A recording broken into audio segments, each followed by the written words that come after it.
Hello to all of you wonderful people, welcome back to my channel. Today I have such a good video for you and it is something that I think you're really gonna love. It is my super fluffy, super crispy, crunchy focaccia. And we're gonna keep it really simple today. We're not adding any toppings. Of course you could, like I did here, here, and here. This is such an easy recipe. So if this is your first time making focaccia, buckle up because your mind is about to be blown.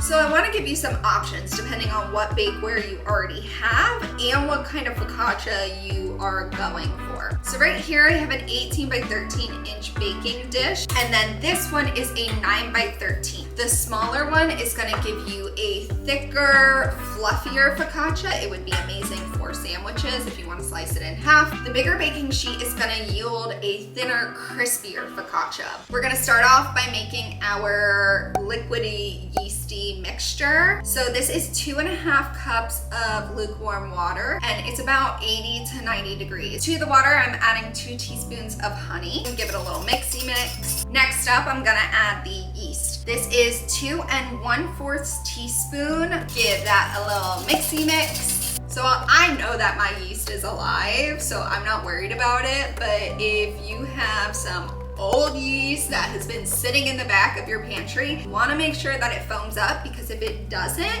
your yeast is dead. Go buy some more, start over. I have 6 cups of bread flour. We all know I highly recommend weighing it out. If all purpose is all that you have, that's totally fine. It's just going to change the texture a little bit.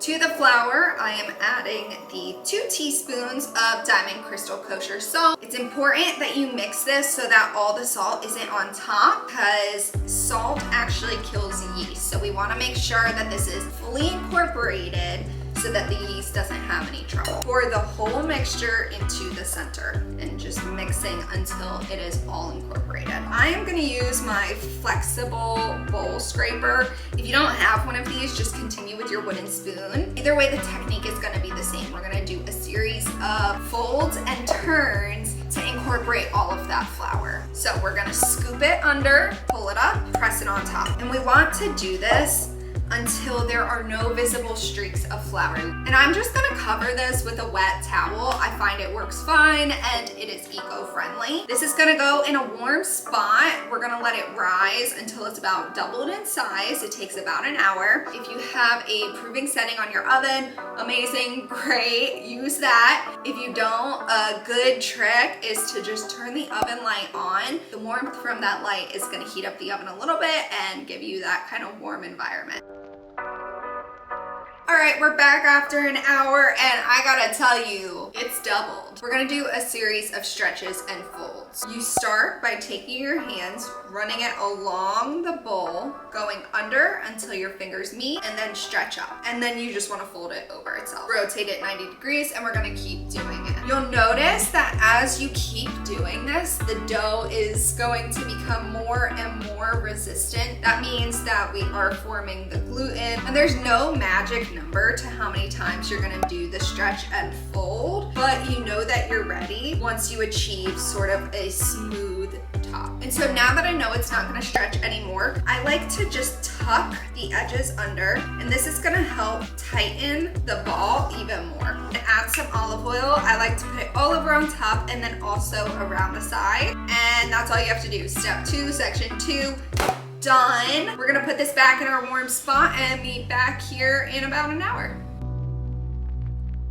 It has been, I think, 58 minutes, and I know that this has doubled because I see it touching my towel, which is totally fine. I'm not worried about it deflating or anything because we're intentionally gonna spread it out.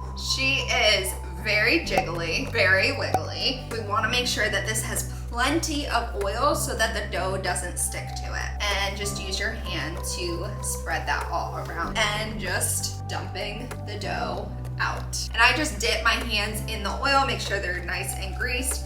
And we're gonna encourage this to spread out to the size of the pan. And it's likely not going to spread all the way because this is the larger pan. It will rise more and spread out more in this third and final proof. And if you want to make sure that it gets in the sides, you can always pick it up and stretch it. So this is ready to go for its third and final rest, which is gonna be shorter. It's gonna be about 40 to 45 minutes. What you're looking for and how you know that it's done, when you poke it, it's gonna leave a slight indentation, but it's gonna bounce back up. If you poke it and it just fully deflates and crumbles, it's overproofed, but that's okay. It's still gonna be absolutely delicious. This time, instead of draping it with a towel, because I don't want it to have any chance of touching the dough, I'm just gonna use a big cutting board. You can use anything that is gonna cover it, a cookie sheet, whatever. You just wanna make sure that it is sealed off. This is gonna go back in my warm spot, 45 minutes, and we'll meet back here.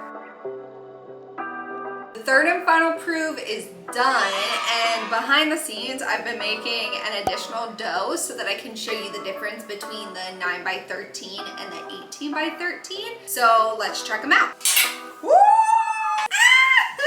They're so pretty. Both doughs are perfectly proved, so when I poke them, they're not deflating, they're gently coming back up. Gonna drizzle these with more olive oil, just a light coating. Just gonna dip my fingers in olive oil so that we can do the dimpling effect. You just make little claws and press them down.